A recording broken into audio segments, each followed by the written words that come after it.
Corona case 4000 के पार, 24 घंटे में 5 की गई जान। केरल महाराष्ट्र बने हॉटस्पॉट। देश में कहां कैसा है हाल? देश में कोरोना वायरस एक बार फिर चिंता का सबब बनता जा रहा है। बीते 24 घंटे में 5 मौतें हो चुकी हैं, तो जबकि 65 नए संक्रमित मरीज सामने आए हैं।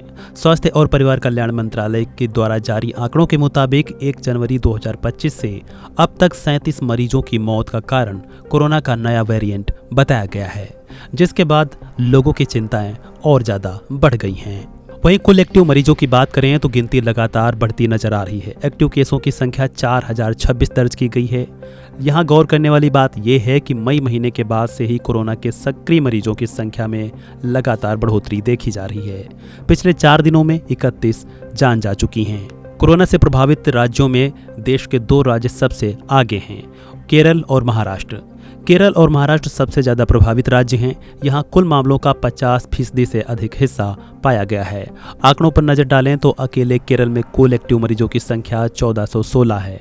वहीं मृतकों की संख्या 9 पार हो चुकी है। इधर महाराष्ट्र में मौतों के मामले में केरल को भी पछाड़ दिया।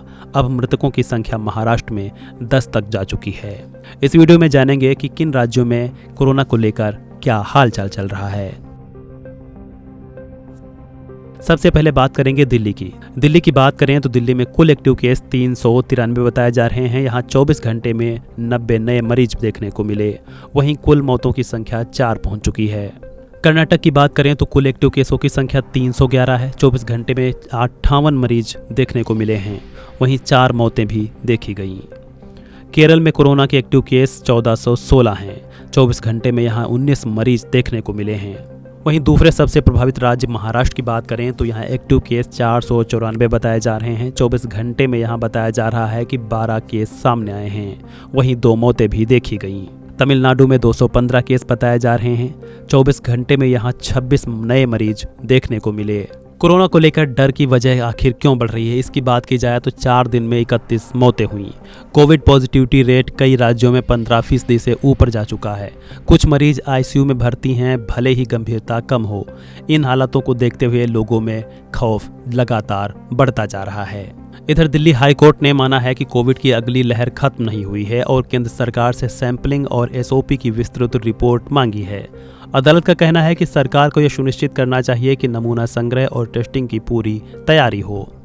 केंद्रीय स्वास्थ्य राज्य मंत्री प्रताप राव जाधव ने भी कहा कि देश पूरी तरह से सतर्क है। पिछली लहर में जो oxygen plant, ICU bed, isolation ward बनाए गए थे, उनकी समीक्षा हो चुकी है। दिल्ली के आरएमएल और सफदरजंग अस्पतालों में आइसोलेशन वार्ड फिर से एक्टिव कर दिए गए हैं। आरएमएल में 9 बेड वाला वार्ड भी तैयार हो चुका है। डॉक्टरों का हालांकि कहना है कि अभी ज्यादातर केस हल्के लक्षणों वाले हैं, जैसे बुखार, गले में खराश, बदन दर्द आदि।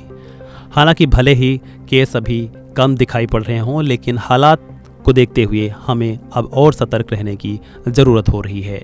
तेजी से बढ़ते केस और लगातार हो रही मौतें इस बात का साफ संकेत दे रही हैं कि हम लापरवाही ना करें।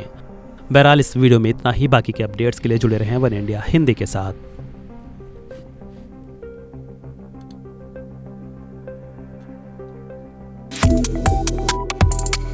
Subscribe to One India and never miss an update.